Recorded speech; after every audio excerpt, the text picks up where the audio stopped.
Hola, ¿cómo están todos? Bueno, bienvenidos a una nueva clase donde vamos a comenzar ya con la segunda unidad de Historia Latinoamericana y Argentina, donde vamos a trabajar juntos, a analizar juntos los distintos textos que toman en cuenta el periodo histórico en América Latina que va desde 1820, 1825 en algunos casos, hasta 1850.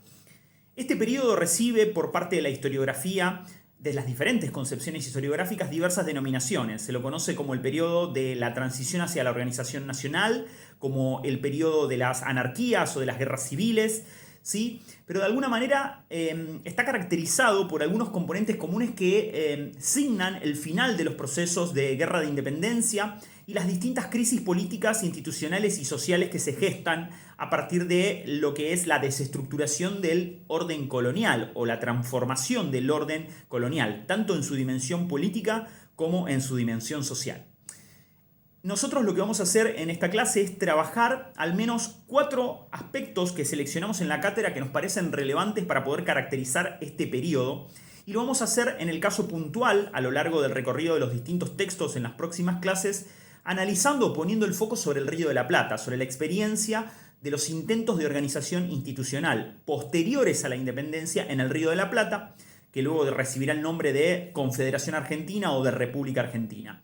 Pero además vamos a analizar la experiencia mexicana muy brevemente y la experiencia del Brasil, ¿sí? El Brasil imperial, sobre todo la experiencia breve del reinado de Don Pedro II, la regencia, ¿sí? Como una muestra de cierta inestabilidad institucional en el Brasil, pero también vamos a estudiar el caso mexicano a partir del Imperio de Iturbide y los intentos posteriores de ese Imperio de Iturbide, que se constituyó en la etapa posterior a la independencia, de configurar sistemas republicanos, ¿sí? Ya sean centralizados o unitarios o sistemas confederacionales.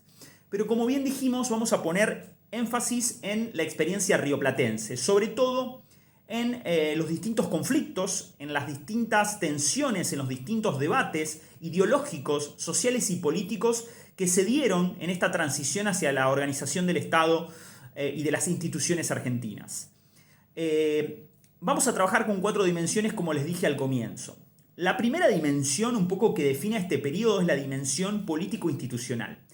Y la mayoría de los autores coinciden que este periodo que va desde 1820 hasta 1850, estos 30 años, se caracterizan por una enorme inestabilidad institucional, que tienen que ver con, primero, la disolución de las autoridades coloniales, de las instituciones típicamente coloniales, la vertebración del orden social colonial que empieza de alguna manera a desajustarse con las guerras de independencia. Esa desestructuración colonial hace, por ejemplo, que en algunos casos puntuales, como en el del Río de la Plata, desaparezcan las autoridades nacionales revolucionarias. Después de 1820, cuando las autoridades del directorio capitulan en la batalla de Cepeda ante los caudillos, se vive un periodo bastante extenso en el cual predominan las autonomías provinciales y la autoridad nacional aparece fuertemente diluida.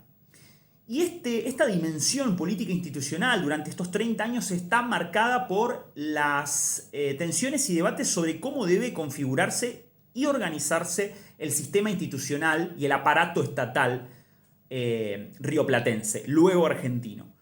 Por un lado, la discusión acerca de la configuración de un sistema constitucional, ¿sí? Que ya estaba presente tanto en la Asamblea del año 13 como en la Asamblea de 1816 o en las reclamaciones de Artigas allá por los años 1811 y 1813.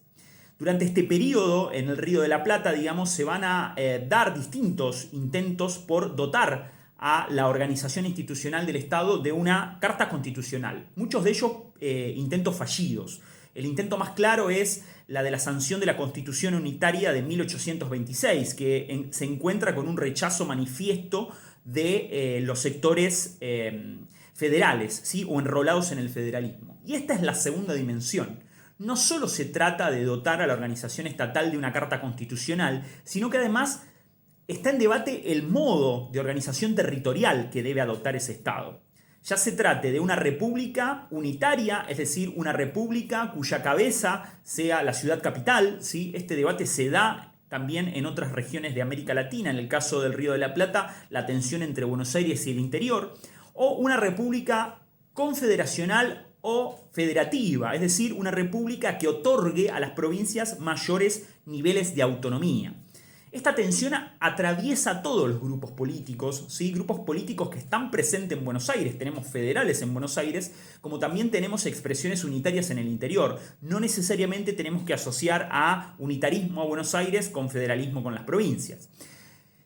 Esta tensión atraviesa los 30 años que van desde 1820 a 1850 y muchas veces desatan violentas guerras civiles, donde van a tener un protagonismo fundamental las provincias, ¿sí?, con los distintos grupos sociales que se comenzaron a movilizar durante las guerras de independencia, a partir de la irrupción, a su vez, de la figura de los caudillos, ¿sí? Los caudillos son esos líderes militares, pero también líderes políticos y sociales que fueron emergentes del proceso de independencia y que expresan también una visión, ¿sí?, territorial, una visión y una forma de organización política estatal, ¿sí?, de la futura república, del futuro Estado. En ese sentido, además, el debate ideológico tenemos que ubicarlo en el clivaje que se está produciendo en Europa entre las corrientes liberales y las corrientes más bien conservadoras. Las corrientes liberales, como emergentes de las revoluciones del siglo XVIII y el siglo XIX, que proponen básicamente una mayor secularización del Estado, la extensión de algunas libertades civiles, a partir de la separación del fuero público, del fuero religioso, y el impulso del libre cambio, del libre comercio. Frente a las tendencias más conservadoras que en el Río de la Plata, pero también en México o en Brasil, van a aparecer representadas por los sectores más tradicionalistas de la sociedad, aquellos que conciben al orden político como un orden natural y que de alguna manera se apoyan en las corporaciones religiosas, sobre todo en la Iglesia Católica. En el caso mexicano va a ser expreso tanto en su organización imperial como en su organización republicana la declaración de que México tiene una base social católica y que esa base social católica tiene un estatus constitucional. En el caso del Río de la Plata, esas tensiones las vamos a encontrar tanto en la experiencia de Bernardino Rivadavia, como ministro de gobierno del gobernador Martín Rodríguez en la provincia de Buenos Aires, ¿sí?, después de la anarquía de los años 20, como en el periodo del gobierno, los dos periodos de gobierno de Juan Manuel de Rosas a partir de 1829 y hasta 1852, encarnando Rosas una relación, a diferencia de Rivadavia, casi de alianza táctica con la Iglesia Católica. Entonces, estas son las tensiones que atraviesan a la configuración institucional y en casi todos los casos, tanto en el Río de la Plata como en México y un poco menos en Brasil, encontramos experiencias fallidas, ¿sí?, de una organización institucional estable. En este periodo, por ejemplo, en el Río de la Plata, vamos a pasar desde las autonomías provinciales a un intento de constitución de una autoridad nacional con la ley de presidencia y la ley fundamental entre los años 1825 y 1826, la disolución de esa autoridad nacional, la transferencia de poderes diplomáticos, por ejemplo, a la provincia de Buenos Aires, sobre todo en la experiencia de Juan Manuel de Rosas, que va a ser no solo gobernador de esa provincia, sino va a tener a cargo la administración de la aduana de Buenos Aires y el manejo de las relaciones diplomáticas del Estado sin que exista una autoridad nacional. En el caso de México, los intentos posteriores, después del imperio de Iturbide, que fue el imperio que emergió como producto de la independencia, de configurar una república, ya sea centralizada como una república federal, las tensiones, la violencia política en torno de esta experiencia. Entonces, esta es la primera dimensión, ¿sí?, la del desequilibrio y la tensión institucional, que está fuertemente relacionada con la desaparición de la autoridad colonial. La desaparición de la autoridad colonial plantea un debate sobre la legitimidad de las nuevas autoridades revolucionarias. Y esto nos lleva a la segunda dimensión, la dimensión social. Las sociedades latinoamericanas en este periodo son sumamente complejas y lo que vamos a ver en los distintos autores que analicemos es que distintos grupos sociales se vieron movilizados durante las guerras de independencia. Los sectores criollos, que ahora, una vez que se hicieron del aparato institucional del Estado, se disputan la posesión de ese aparato institucional, que además se disputan el acceso, el control y la regulación de ciertas actividades, sobre todo las actividades económicas ligadas a la exportación. Y además los sectores mestizos, los sectores populares urbanos que se han movilizado en torno de ciertos líderes, ya sean militares o los propios caudillos, que incorporan a esos sectores populares urbanos a los sectores populares rurales, ¿sí? Los caudillos expresan tanto a los sectores populares urbanos como a los sectores populares rurales, generan un puente de comunicación entre la ciudad y el espacio rural, pero además la presencia del componente indígena, el componente indígena que pasa a ser un actor clave, ¿sí? en este momento histórico, a partir de la irrupción de los indígenas en la vida civil y política de esta etapa posterior a la independencia, no solo reclamando por el reconocimiento, ¿sí?, de su existencia como colectivo social, sino también negociando con el propio Estado. Negociando o entrando en etapas de conflicto. Ahí aparece la figura o la categoría de Malón y la relación de Juan Manuel de Rosas como gobernador de la provincia de Buenos Aires en las fronteras, ¿sí?, con las comunidades indígenas, esa negociación permanente entre el Estado y las comunidades indígenas. El hecho de que estos grupos empiecen a tener interlocutores da cuenta de que comienza a emerger lentamente dentro de este periodo una política representativa. Los distintos sectores criollos tienen la necesidad de discutir, de negociar, de parlamentar y de intercambiar, ¿sí?, pareceres, de intercambiar bienes incluso, por ejemplo, con las comunidades indígenas para mantener de alguna manera a esos grupos a raya, ¿sí? Porque es cierto que la clase criolla en este periodo no está dispuesta a hacer demasiadas concesiones porque acaba de hacerse del aparato institucional del Estado.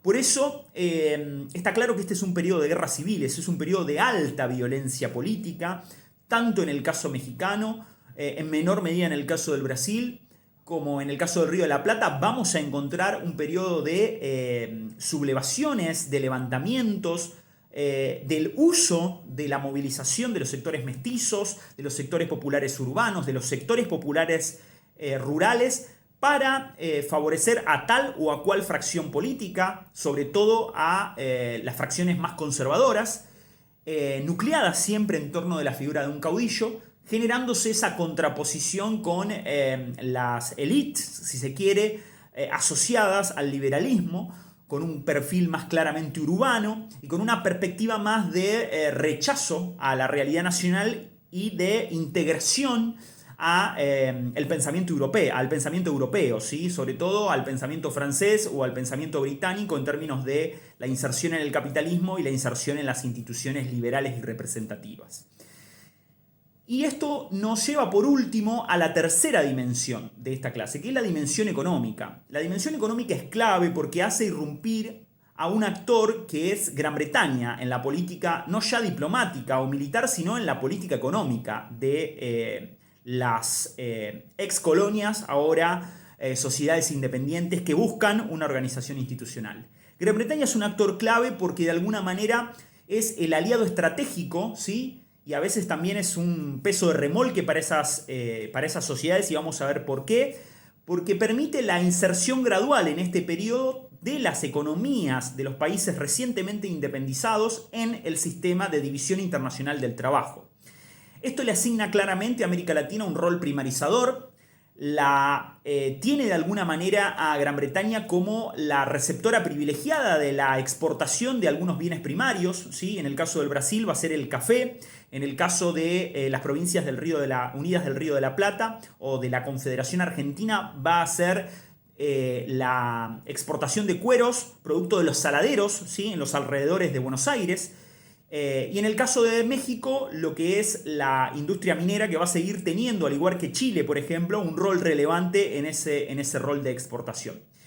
En el caso mexicano, además, vamos a tener que pensar en la relación de México no solo con el capital británico, sino también con los Estados Unidos, ¿sí? Los Estados Unidos no solo como un Estado que está iniciando hacia el interior de su propio territorio un proceso de expansión, sino que además en la frontera con México sostiene una tensión permanente, ¿sí? Esta inserción se da de una manera, inserción económica en el sistema internacional de división del trabajo, se da de una manera completamente desequilibrada, ya que las economías latinoamericanas en este periodo son economías en crisis, son economías que van a tardar un largo tiempo de recomponer su estructura productiva de los procesos de guerra de independencia. Todos los procesos de guerra implican quemar recursos, deteriorar recursos, y eso hace que la deuda se convierta en una suerte de instrumento de disciplinamiento de esas sociedades.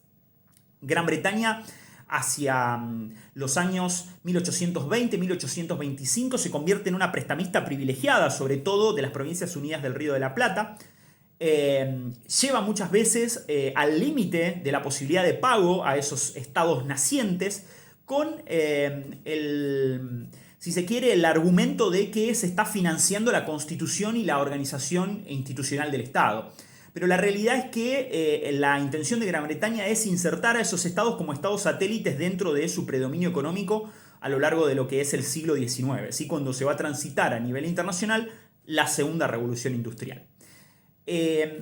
Dicho esto, lo que nos tiene que quedar claro de este periodo que vamos a trabajar de ahora en más es que tenemos que poder analizar la inestabilidad institucional inestabilidad institucional, social y económica, pensando que se trata de un periodo de transición.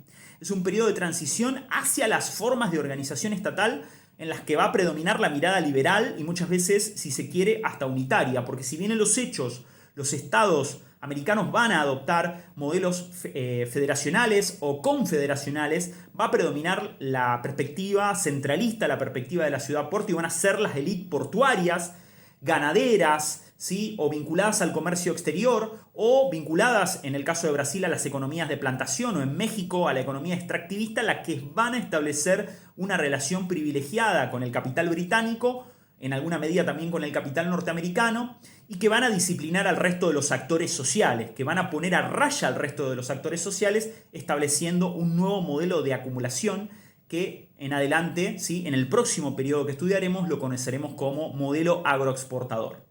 Eso es todo, espero que les haya servido esta introducción. En esta primera clase no hay una lectura recomendada, sino solo la presentación del módulo, y la próxima clase ya estaremos trabajando con un texto de Marcela Ternavasio, donde se analiza la experiencia rivadaviana, ¿sí? Donde vamos a poder pensar juntos el rol de los intelectuales liberales, ¿sí? En el intento de proyectar una república unitaria y liberal, ¿sí? De eso se va a tratar la próxima clase. Luego abundaremos en la experiencia rosista, en el modelo brasileño de este periodo, y trabajaremos luego tratando de contraponer las ideas liberales y conservadoras a lo largo de América Latina con el texto de el historiador José Luis Romero. Muchas gracias y espero que les haya servido, y nos encontramos la próxima clase.